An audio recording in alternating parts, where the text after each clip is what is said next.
A statement was made that a united home cannot be broken, Yes. and currently a lot is happening in the eastern part of Nigeria. The Anambra State governor, in a global stage, was asked about Nnamdi Kanu, the current happenings around him, and he dodged the question. He said nothing concerning the death penalty that is about to be given to Nnamdi Kanu. This brings me to my question. Biafran evangelist, I thought they say a united home cannot be broken. What is happening with the Igbo leaders in the eastern part of Nigeria? Yeah, good morning, good afternoon, good evening, good night. Depending your time zone, may the Lord bless you all. I remember my humble self, that one and the only Biafran evangelist. My brother, don't be surprised. And I am not surprised that Soludo is trying to dodge his head because he knows the flame that shall follow that talk if we eventually, get involved into that matter. So it's just what he did as a wise guy, as a smart man that he claimed to be, is what exactly he's supposed to do, to be honest. Because Soludo have one way or the other trespassed. So he's looking for every means to amend his ways because he knew very well that Nigeria has actually messed up, and that is the people that he has been supporting, following. When they were demolishing and destroying Igbo people's property in Lagos, Igbos are complaining that Yorubas are reacting again. So we have to, they're using that as a point of, grievances to throw to the world. Then the Namban by Soludo, I mean Nigerian government, buy Soludo over. Then Soludo started putting eye on that on a shaman market. You remember that time he said we demolish it, he lock it down, they do the, that they must open, sit at home, they must stop it. Using that gra, thinking that they will use force to stop people, from sitting at home. But quite unfortunate that the way the thing is going now, he's seeing it that they are not winning. Instead of winning, they are losing. So he has to dodge his head. You see why he just debunk and deviate from that question, that interview, because you know what it will result. Because the question, anything he says there will be used against him tomorrow. And it can be played back against him or to him. So there's a statement that says, before harm is before one.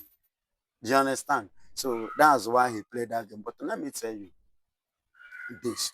What is going on actually in the whole Southeast is something that annoying, and at the same time it is a game being played by Nigerian government.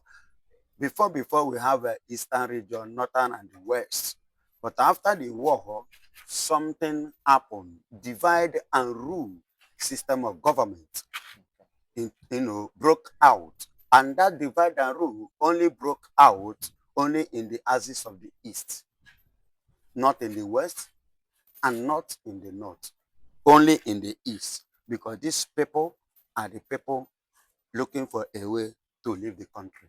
And before the war, in terms of population, we are more populated than every other part region in Nigeria. Forget whatsoever they are propagating, up and down on media. Before the war, when you talk of education, we are number one. Even up to date, we are still proving it. In terms of military and everything, we are number one. In terms of the strength and ability and the knowledge, we are number one. You see why today they are calling and begging the Biafrans to join Nigerian military, because they cannot do what it takes to handle these people. That is why they are begging the Biafrans to join us, because they know the strength of the Biafrans in Nigerian army, if they should. The very point. So after the war, like I was saying, in order to break the wings of the Igbos, the wings of the Aburi, the wings of everything, because what is the meaning of Aburi? And what is that is in Aburi? In Aburi, something that was stated clearly was that everybody manage what you have in your own region, then and submit to the federal boss. Then development would have been everywhere. No part, no region would have been silent. No place would have been, been silent or put in a place of, a reputation of, undeveloped. But because the Apoli Accord was violated, that is why Nigeria is facing what they are facing today. That's why Nigeria is suffering what they are suffering today. That is why go to various villages, you will see very, very undeveloped. If you are visiting many places in Nigeria, you will know that many places are not being developed. It's only this few places like Lagos, even in the West here, how many places are developed? Go to North, how many places are developed? Although in Northern part, there are more than the West and than East too.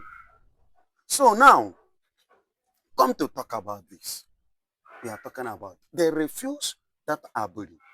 And after the war, as a result of what took place in the war, they decided to cause division. That's why they came up with divide and rule, southeast, south, south. Today I was just discussing with somebody, a Yoruba man claiming that Bini is a Yoruba. A Bini man told him that they are not Yorubas. And he kept on talking. I said, can you go back to the history? Who are the people that dominate that place before? Many people don't know that Lagos is not an English word. Yes, Lagos is not an English word. It's a Portuguese language because it was the Portuguese that named it Lagos in their own dialect. This Lagos you are hearing. It was the Portuguese that colonized Nigeria before the British.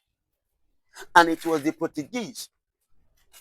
I don't know if there is a place called Ahidum. When I asked the man, do you know a place called Idum in Benin?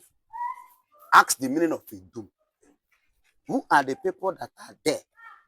That we are there before the British came. The people that was living there are the Igbos. They are the kingdom, Idum kingdom. Idum means multitude. Then when the Portuguese now came, take over the place, there was a conflict of war between the Biafrans and the Portuguese. And then the Portuguese was using den gun against the Igbos, while Igbos are just using an arrow. So when the fight, the conflict become too much that the Igbos could not withstand the Portuguese. So the surviving ones have to run out of Idum. They have to left Idum and move down to Onitsha. Today that you are hearing Onitsha, they are the Idum people. And that's why they name it Ara Idum. It still remains an Idum in Benin today. Have you ever asked?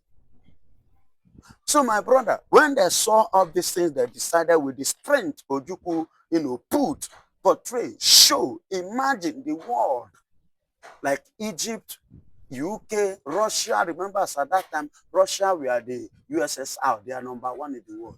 Canada, and what have you? Many nations joined forces together to fight Biafrans during the Biafran War. And it lasted for complete 3 years. Easy.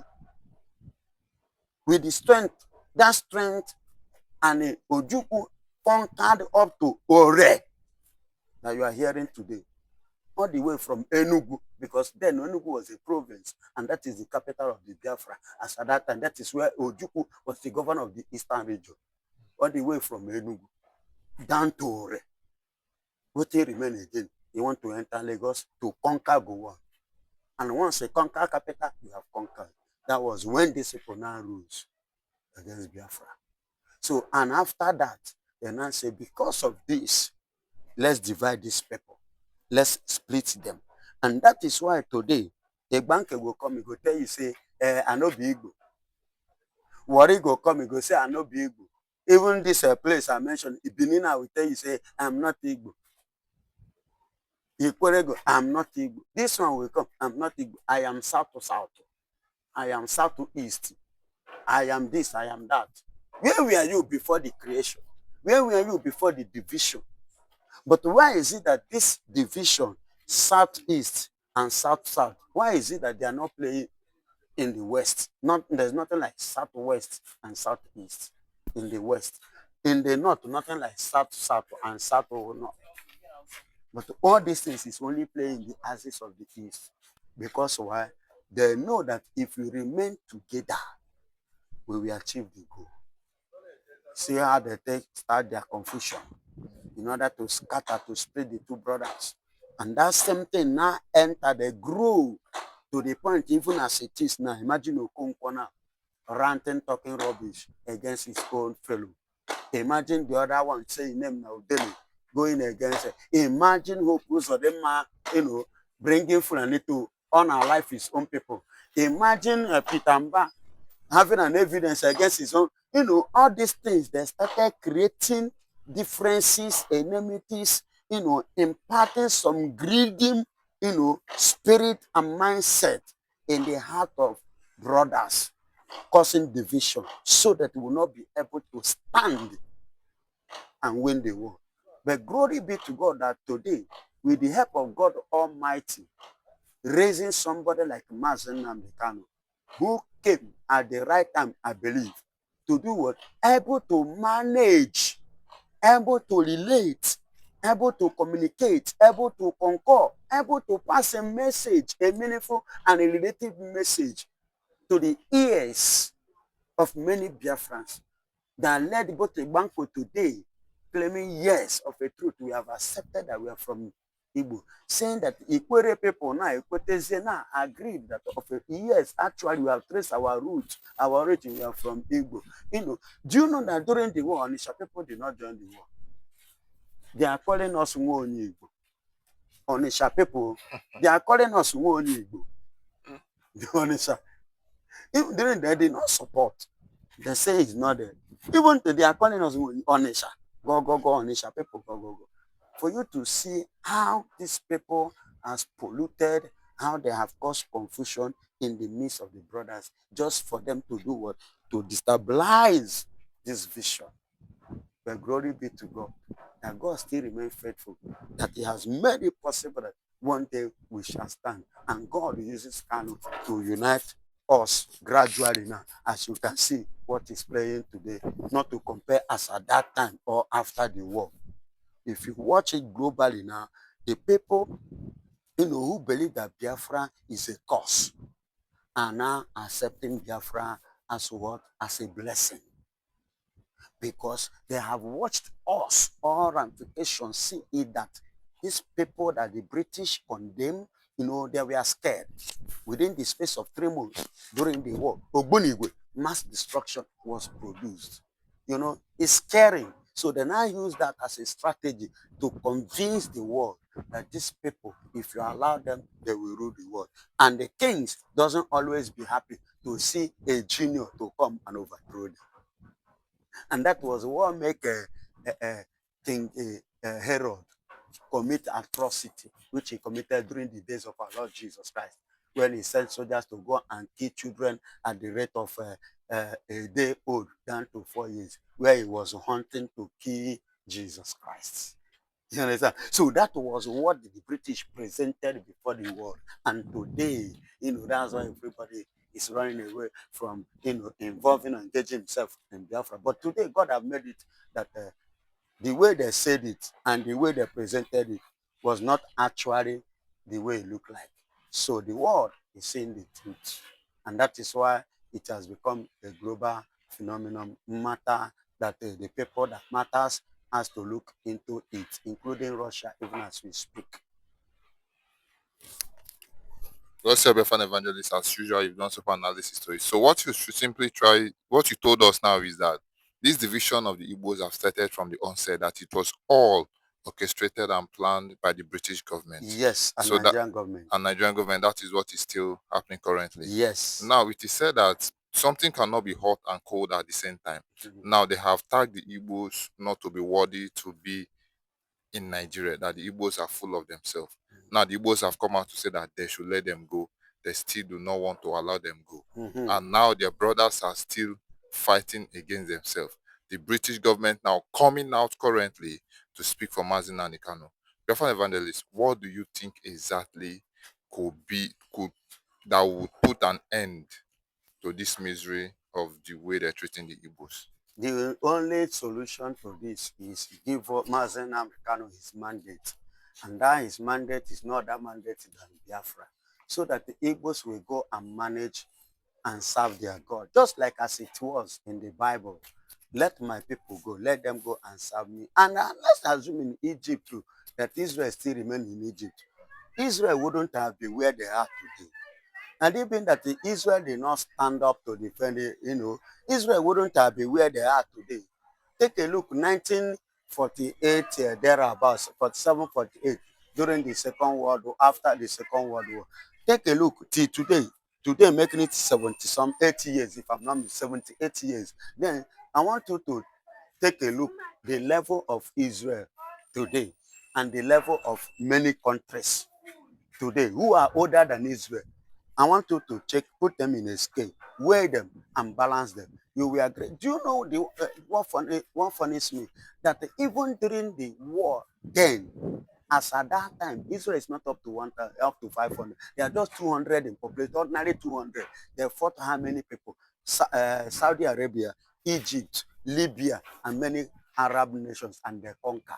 That is to tell you, these people, God is with them. And if they themselves did not stand up, they wouldn't have achieved where they are today. So Biafra has to go. They need to give Mazen Nnamdi Kanu his mandate so that we go in our own axis. We are the problem of Nigeria. Abi, and your problem want to leave you. Why is it that you don't want to leave your problem? So let us go. We want to go so that you have your peace. Kanu is a terrorist, terrorizing. Even while in the prison, he still remains a terrorist. Simon Ekman a terrorist, even while in the prison. Come on. We are the terrorists, as they say. So we want to carry our terrorism, go Biafra, make them go. Yet they refuse to let us go. That means we are not terrorists. Yes, we are not. And that is what he's telling now. So they have to give Mazen his mandate and for him to go. And once we go, then my brother, let us, by the time we leave Nigeria, I say 10 to 20 years, watch out to Biafra land. You know that it is good to have freedom. Yes, it's good to have freedom because the development will now be coming in our own axis. Because that development is what Nigeria is denying us. Take a look at what Nigerian military did in Izago, in Enugu State. The people's private homes, properties, destroyed, set ablaze, pulled down by Nigerian military. But I've never seen Nigerian military go to Yoruba land to do that. I've never seen them go to North upon all the generals of Nigerian army that Fulanis have been killing. I've never seen them both in Borno, in Katsina, in Kebbi, or those of Sokoto, wherever, Kaduna. I've never seen them go there to pull down houses, set out people's home ablaze. But just because of that hatred. So with all this, which Ejimako, as I speak to you, now I've seen Nigerian military because of that Ezago massacre and that Ezago demolition and certain people's private homes ablaze. Not only take a look what happened in the same thing happened in Imo State. Go and check Osumeni, go and see the way Opus of them and Nigerian government, what they did in Imo State. A lot of atrocities. Some people, so the one that happened on very unfaithful day, that should be last year in Ebonyi State, on Sunday like this. So all these things, please. So we need to leave Nigeria. We need to go. Let Nigeria go their way. Let Biafra go their way. So that we need to, start fixing up our losses, fixing up one or two things for ourselves, making our place a place to be. I said, and I'm repeating it again. Biafra is going to be the eye opener of the African continent. And it's going to be the only country that Donald Trump will line up in airport seeking for their visa. Because we are that rising sun that must shine. We are unstoppable. Thank you. Well said, Reverend Evangelist, a message of hope to your brothers and sisters around the world.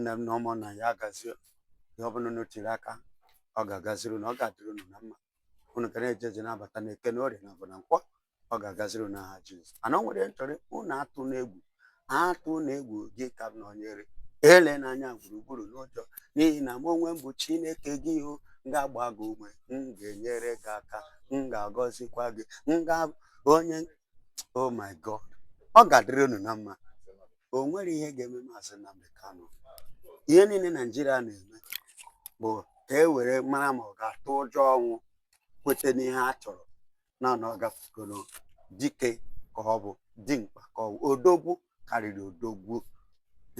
Ọ karịrị Naijiria. Ihe Naijiria na-eme jọsụ tọọ tọọ tọọ, ha mechakwa ha ejezu nke ebe ọ bụla unu nọ. Unu na-etinye ya n'ekpere, na-etinye Simon Ekpa n'ekpere. Ngozi Orabezo, anyị ncha ma ndị na-ekwu okwu ma ndị nọkwa n'ụlọ na-eme gịnị na-echekwa anyị, na-eme ihe anyị ji wee na-echekwebe anyị na-abatakwa ka dịkwa ndụ, na-etinyekwa ha n'ekpere. BLA, BDF, and all those never that are doing all this human job, putting their life at risk. Pray for them. Chineke ga-enyere onye ọbụla aka n'aha Jizọs.